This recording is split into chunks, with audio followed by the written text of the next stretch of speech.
హన్నమ్మ తల్లికి పిల్లలు లేరు. పిల్లలు లేని పరిస్థితిని బట్టి ఆ తల్లి ఏడుస్తుంది. ఏడుస్తున్న భార్య దగ్గరకు వచ్చి భర్త అంటున్న మాట చూడండి. బైబిల్లో రాయబడిన మాటల్లో ఇదొక కిరీటం వంటి మాట.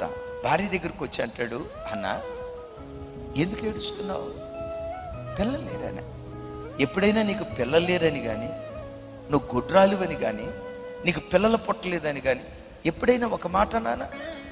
గుండెల మీద పెట్టుకొని భార్యతో ఒక మాట అంటాడు, అయినా కుమారులు లేరని ఏడుస్తున్నావు.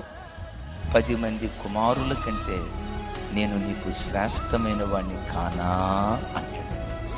భర్త తన భార్యతో ఎవరితో పోల్చుకొని మాట్లాడుతున్నాడు? నేను నీకు 10 మంది కుమారులకు సమానం. అంటే నేను అంటానండి, భార్యతో ఉన్న బంధాన్ని కుమారుడితో ఉన్న బంధానితో పోల్చుకోగలడా? అంటే 10 మంది కుమారులు ఒక తల్లికి ఎంత ధైర్యం ఇస్తారో ఒక భర్త తన భార్యకి అంత ధైర్యం ఇచ్చాడు.